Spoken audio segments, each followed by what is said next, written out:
what it is, Undercover here with another lesson for today, or should I say cover. And also with my man Adam 7 on the beat. I'm so grateful Adam dropped these beats, yo. That's a whole nother story. But yo, yeah. It is not a whole nother story. It kind of relates to the lesson of the day, actually. You know what? The lesson for today, I'm not really gonna say the chorus. I'ma just let the rhyme spray, and maybe you could find a topic within the words that I say as I drop this and as I rock this. See, some people, they find themselves out of pocket. They don't really do what they want, and then they talk shit about the things that they don't got, kid. And then they're like, why can't I rock it like I want to? And I'm like, something's in front of you, something's in front of you. What is it that's holding you back? And they don't understand that they in control of that. So the lesson for today is explaining something that has to do with that, but it's a little bit more detailed. And I'm gonna shout it out to you. Let's talk about it. What would you do? What would you pursue? What would you do if you didn't have your father's critical examination of you? If you didn't have your father looking over you critical, what would you do? What would you do?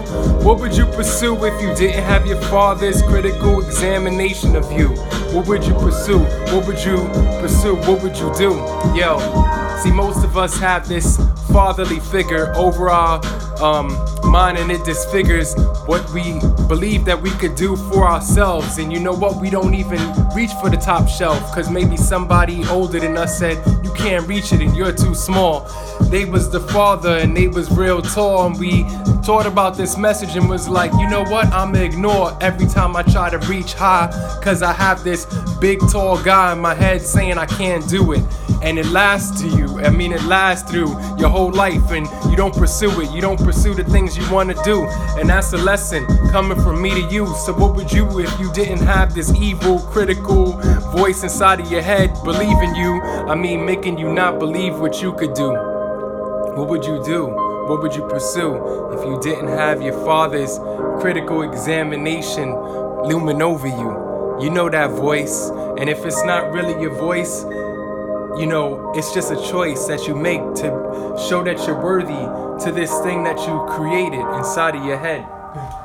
So that was just a little quick freestyle. It's kind of difficult to channel and freestyle and actually make sense, but I hope it was making sense to you. What I was trying to convey was, you know, simple.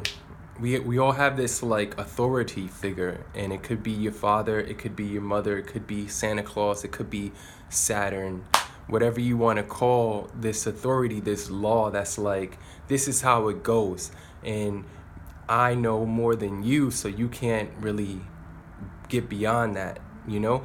So you take that information like, okay, well, I was told it goes this way, or I was told I couldn't do this, or I was told in order to make this happen, I have to be this person, or this is the right way to do it. You have these voices in your head, and you forget that, you know, you put so much power into those. So what would you do if that wasn't there? Like, say, for example, your father was dead, and like there was no more like voice, the influence of like the expectations was gone. What would you do then?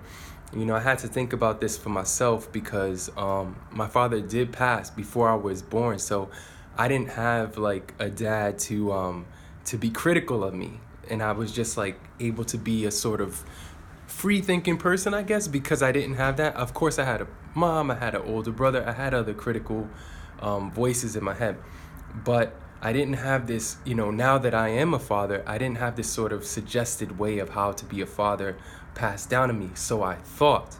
But because I didn't have a dad, I actually created one of my own. So I was like, yo, if I created an expectation of my own, imagine people who have really heard expectations or have to live up to expectations of living beings that are still living.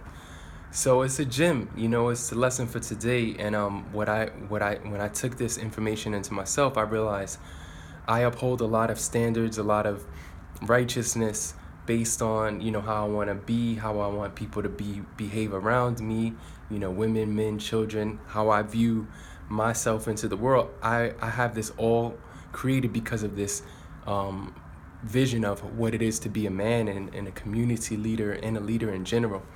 So today I had to think of myself, what would I do if I didn't have that? What am I not doing? What am I not pursuing in my life because I'm holding this expectation over my head? And some things came to me.